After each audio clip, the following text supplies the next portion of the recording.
Hi guys, today we'll talk about how to fix or how to solve the problem of camera on Discord. To know how to fix or how to solve camera on Discord app, you should just go to settings. Here you can click on apps, default apps, app settings.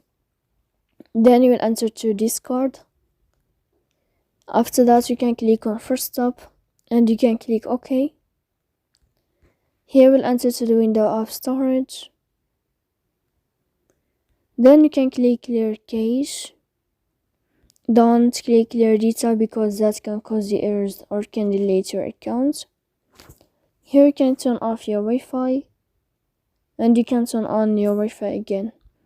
So please don't forget to support us by like and subscribe. See you next time in another video, and thank you for your attention and your watching.